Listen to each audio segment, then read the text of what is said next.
오늘 우리에게 주신 하나님의 말씀 출애굽기 13장 1절부터 22절까지의 말씀입니다. 출애굽기 13장 1절부터 22절까지의 말씀. 이제 봉독하겠습니다. 하나님의 말씀 경청하십시오. 주님께서 모세에게 말씀하셨다. 이스라엘 자손 가운데서 태를 제일 먼저 열고 나온 것, 곧 처음 난 것은 모두 거룩하게 구별하여 나에게 바쳐라. 사람이든지 짐승이든지 처음 난 것은 모두 나의 것이다. 모세가 백성에게 선포하였다. 당신들은 이집트에서 곧 당신들이 종살이하던 집에서 나온 이 날을 기억하십시오. 주님께서 강한 손으로 거기에서 당신들을 이끌어내신 날이니 누룩을 넣은 빵을 먹어서는 안 됩니다. 첫째 달인 아빗월에 오늘 당신들이 이집트를 떠났습니다. 주님께서 당신들의 조상에게 주신다고 맹세하신 젖과 꿀이 흐르는 땅, 곧 가나안 사람과 헷 사람과 아모리 사람과 히위 사람과 여부스 사람의 땅에 이르게 하시거든. 당신들은 이달에 다음과 같은 예식을 지키십시오. 당신들은 이래 동안 누룩을 넣지 않은 빵을 먹어야 하며 이래 날에는 주님의 절기를 지키십시오. 이래 동안 당신들은 누룩을 넣지 않은 빵을 먹어야 하며 당신들 영토 안에서 누룩을 넣은 빵이나 누룩이 보여서는 안 됩니다. 그날에 당신들은 당신들 아들 딸들에게 이 예식은 내가 이집트에서 나올 때에 주님께서 나에게 해주신 일을 기억하고 지키는 것이다 하고 설명하여 주십시오. 이 예식으로 당신들의 표에 감은 표나 이마 위에 붙인 표와 같이 당신들이 주님의 법을 늘 되새길 수 있게 하십시오. 주님께서 강한 손으로 당신들을 이집트에서 구하여 내셨기 때문입니다. 그러므로 당신들은 이 규례를 해마다 정해진 때에 지켜야 합니다. 주님께서 당신들과 당신들 조상에게 맹세하신 대로 당신들을 가나안 사람의 땅에 이르게 하셔서 그 땅을 당신들에게 주시거든 당신들은 태를 처음 열고 나오는 모든 것을 주님께 바치십시오. 그리고 당신들이 기르는 짐승이 처음 낳은 수컷은 다 주님의 것입니다. 그러나 나귀의 맛배는 어린 양을 대신 바쳐서 대속하도록 하십시오. 그렇게 대속하지 않으려거든 그 목을 꺾으십시오.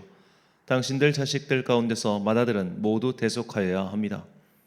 뒷날 당신들 아들 딸이 당신들에게 묻기를 무엇 때문에 이런 일을 하느냐고 하거든 당신들은 아들 딸에게 이렇게 일러주십시오. 주님께서 강한 손으로 이집트 곧 종살이하던 집에서 우리를 이끌어내셨다.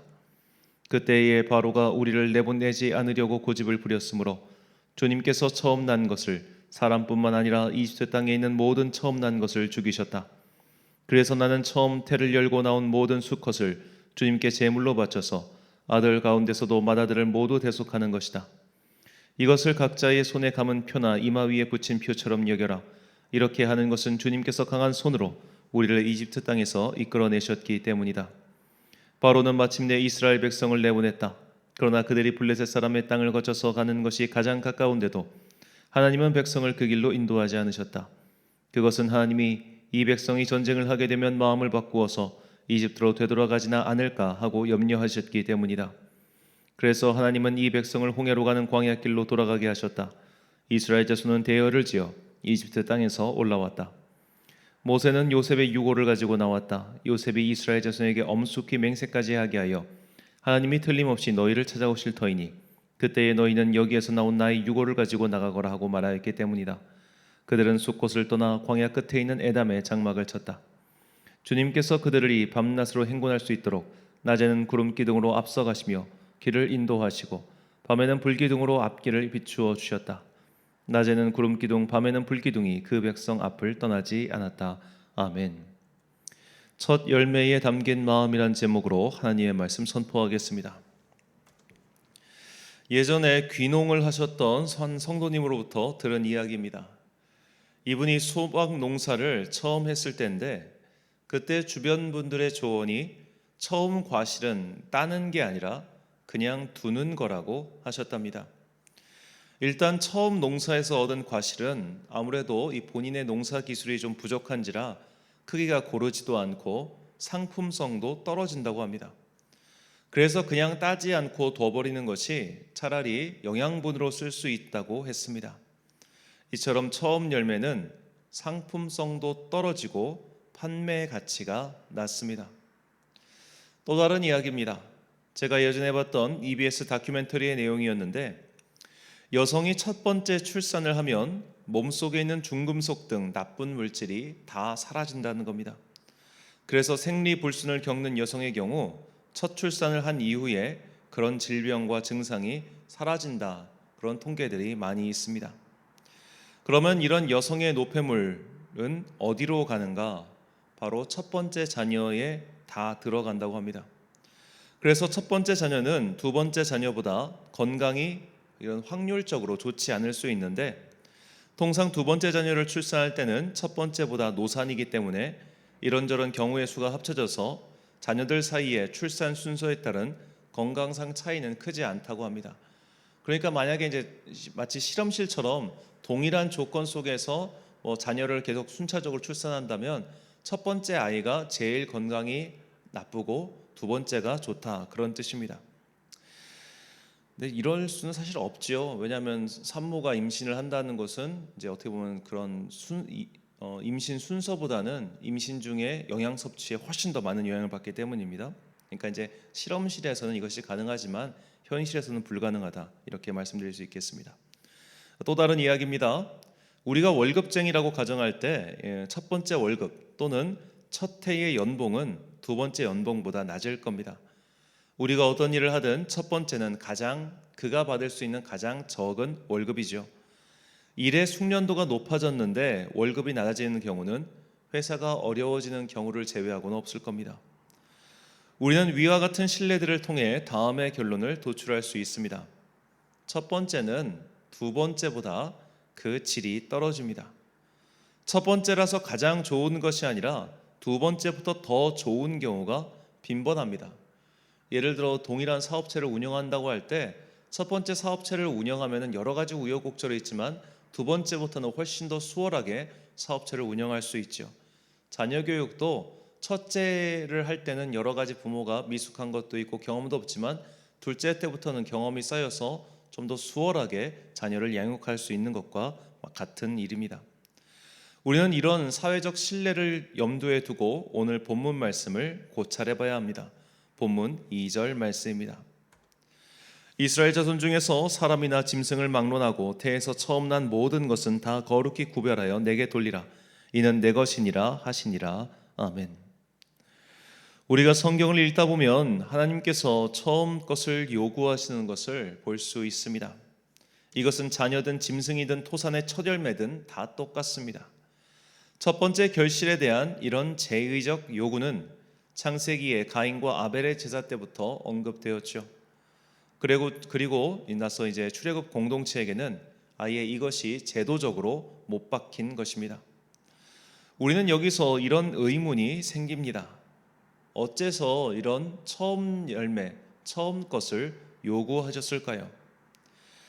앞서 설명드린 일상의 사례와 연결지어 본다면 하나님께서 처음 것을 요구하신 이유는 그것이 그가 앞으로 취할 모든 열매 중에서 가장 작은 것이기 때문입니다. 하나님께서는 우리에게 부담스러운 것을 요구하시지 않습니다. 적은 것, 작은 것을 요구하시죠. 이거 바치면 우리 다 죽어요 라는 말이 나오지 않게 하시는 겁니다. 하나님은 결코 악덕 영주가 아니죠. 첫 번째 열매가 가장 질이 떨어지고 첫 번째 월급이 가장 작다 하더라도 모든 사람에게 첫 번째라는 것은 특별한 의미를 갖고 있습니다. 그래서 예전 직장인들은 첫 번째 급여를 타면 그 돈으로 부모님 속옷을 장만해 드린다거나 하지 않았습니까? 첫 번째 받은 월급이니 가장 의미 있는 곳에 쓰고 싶었던 것이죠. 이처럼 뭐든지 첫 번째는 본인에게 그 의미가 남다르기 때문입니다. 우리는 여기서 하나님께서 첫 번째 결실을 요구하신 두 번째 이유를 깨닫게 됩니다. 하나님께서는 우리에게 많은 것을 달라고 하시는 게 아니라 바로 우리의 마음을 원하시는 것이죠. 실제로는 처음 것보다 두 번째 것이 더 많지만 우리는 처음 것에 마음을 훨씬 더 많이 둡니다. 첫 번째 자녀가 두 번째 자녀보다 건강할 수는 있지만 첫 번째 자녀에게 쏟은 애정은 두 번째 자녀는 도저히 따라갈 수가 없지요. 역시 EBS에서 나왔던 내용인데 이 부모가 자녀에게 바친 애정도를 계산해 보면 아무리 자녀가 많아도 부모의 애정은 첫 번째 자녀에게 50%가 쏠려 있다고 합니다. 두 번째부터는 경험치가 쌓여서 그를 능숙하게 양육할 뿐이지 첫 번째 애를 키울 때의 애정과 관심을 둘째 이후로는 결코 보여줄 수도 없고 또 자녀들이 따라갈 수도 없다고 하네요. 하나님께서는 더 많은 것을 내놓으시라고 강요하시는 분이 아닙니다. 하나님께서는 적은 것이지만 우리의 온전한 마음을 요구하시는 것이죠. 달리 말하면 지금 내가 얻은 그 자녀보다, 내가 얻은 그 첫 번째 소산의 기쁨보다 하나님을 먼저 더 생각하고 더 사랑하기를 원하시는 겁니다. 그래서 모세오경의 말씀 중 유대인들이 가장 금과 옥조로 여기는 쉐마의 말씀은 다음과 같이 그 뜻을 우리에게 전하고 있습니다. 신명기 6장 4절과 5절 말씀입니다. 이스라엘아 들으라, 우리 하나님 여호와는 오직 유일한 여호와이시니 너는 마음을 다하고 뜻을 다하고 힘을 다하여 내 하나님 여호와를 사랑하라. 아멘. 하나님께서는 우리의 많은 돈을 요구하시는 것이 아니라 우리의 마음을 요구하십니다. 하나님께서는 그 어떤 것보다 우리의 사랑을 원하십니다. 하나님께서 우리에게 자유의지를 주신 것도 진실한 사랑을 원하시기 때문입니다. 그분은 우리를 노예나 로봇처럼 대하지 않으십니다. 우리를 사랑하시기에 반항할 자유까지 주셨습니다. 그리고 그 자유로 하나님을 신실하게 사랑하길 원하십니다. 그래서 하나님께서는 우리의 첫 번째 것을 요구하시는 겁니다. 그것이 실제 부담은 가장 적으면서도 가장 마음이 담긴 예물이기 때문이죠. 이 계명 안에는 우리를 착취하려는 의도가 있는 것이 아니라 하나님의 진실한 사랑이 담겨 있습니다. 정상적인 부모라면 자녀의 등골을 빼먹으면서 자신을 연명하려고 하지 않을 것입니다. 하지만 동시에 법도와 예의를 아는 부모라면 자녀에게서 아무것도 요구하지 않는다, 이렇게 행동하시지도 않습니다. 마땅히 어른을 섬기는 그 예의를 자녀에게 요구하는 것이죠. 어느 유명한 연예인의 일화입니다. 그 연예인의 아버지는 꽤 큰 사업체를 운영하는 분이었습니다. 연예인 아들이 일하다가 어려움을 겪어 아버지에게 돈을 빌렸습니다. 그리고 그 아버지는 철저하게 아들에게 이자까지 받으셨습니다. 결국 아들이 돈을 다 갚았을 때 아버지는 그 갚은 돈 중 일부를 너희 애들 용돈이나 써라 하면서 되돌려 주셨죠. 자식의 돈을 다 받아가지고 쓰신 것이 아니라 그것을 다시 돌려주기 위해 저축을 하셨습니다. 그 아버지는 아들의 빚을 다 갚을 수 있는 능력이 있었지만 자녀를 그렇게 키우지 않았습니다. 아들에게 받아야 할 것은 받으셨습니다. 하지만 그것으로 오히려 아들을 위해 사용했죠. 저는 하나님께서 우리에게 첫 번째를 요구하시는 것도 같은 마음이라 생각합니다. 우리가 하나님께 드려야 할 것을 드리는 것은 하나님을 위해서가 아니라 우리의 믿음과 구원을 위해서입니다.